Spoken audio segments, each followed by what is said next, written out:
When professional investors analyze real estate deals, they start with one number, one metric that tells them more about the risk and return profile of the deal than almost anything else. And that's going to be the cap rate. Now, the thing about the cap rate is that it's not just a formula, but it's an indication of where money is flowing globally, market sentiment, and other things as well. So today, I'm going to show you how to apply this lens to your deals and talk to you about cap rates. It's simply the unlevered yield of a property, which basically means if you bought a property all cash, no debt, what would the return on that property look like based off of the income that the property produces? Here's the formula. Your cap rate is going to be your net operating income divided by the purchase price. For example, if a building produces $500,000 in net operating income and sells for $10 million, the cap rate is going to be 5%. That means if you bought this building with all cash, your annual yield before financing is 5%.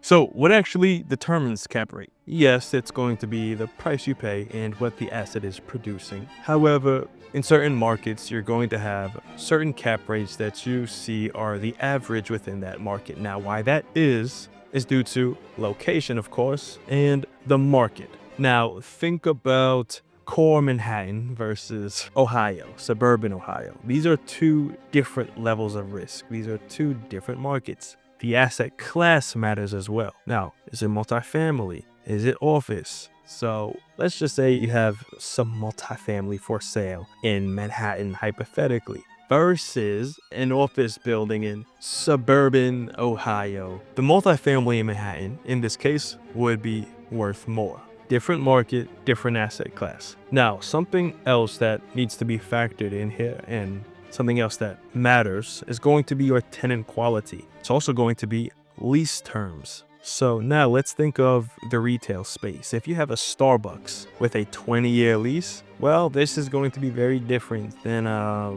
completely vacant retail building. Also, macroeconomics, interest rates, bond yields, and global capital flows all impact cap rates. So we don't just look at cap rates in isolation, but we compare these cap rates to the 10-year treasury, corporate bonds, and equity market returns. So let's say we have a multifamily deal at a 6 cap. Well, that looks great if treasuries are yielding 3%. But if treasuries are yielding 6%, well, then treasuries may be more appetizing because we can get the same return for less risk. However, if treasuries are at hypothetically 8%, well, now this multifamily deal only yielding a 6 cap looks overpriced. Cap rates are one of the simplest valuation tools in real estate.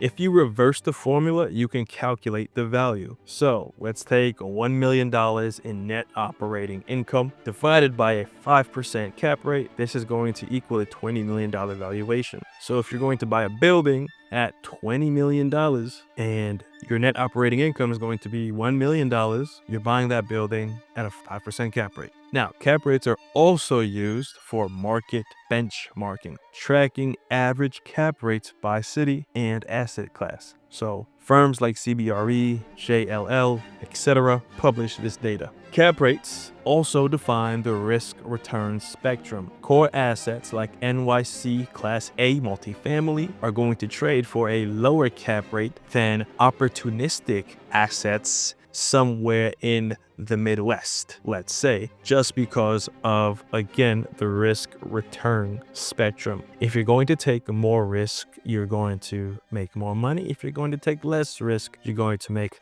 less money. Cap rates are powerful, but they don't tell the full story. They ignore leverage, future rent growth, and capital expenditures. Brokers may also pitch a pro forma cap rate based on projected income when the in-place cap rate might really be much lower. And remember, cap rates move with the market. If interest rates rise or investor appetite weakens, cap rates expand and property values fall, even if the NOI stays stable. We view cap rates as a shorthand for risk-adjusted return. we don't just compare cap rates across real estate markets, but also against, say, bonds and equities. Now, maybe a 6% cap rate in multifamily in a market like South Florida is great for a stability focused strategy, but maybe if we're going to be a bit riskier and want more return to go with that risk, maybe we're going to target, say, a 12 cap industrial play in a secondary market. Now, this all has to line up against your current portfolio and your goals and what you're looking to accomplish. If you can get, hypothetically, 8% return risk-free in government-backed bonds, then that's going to be the better play versus going for, say, a real estate play or a multifamily play if you're just looking for stability and capital appreciation. Now, if you're looking for more risk, if you're looking for more capital appreciation, if you're looking for cash flow, that is when real estate becomes the more attractive investment. Cap rates are more than just a formula. They're a window into how investors view risk, returns, and market sentiment. They're used to value properties, benchmark markets, and position deals on the risk to return spectrum. But they have limitations, and smart investors always look deeper. If you didn't know about cap rates, now you do. If you want to get in touch with us, feel free to do so by heading to the description below. Like the video if you learned something, subscribe to the channel so you can learn more, and I'll catch you next time.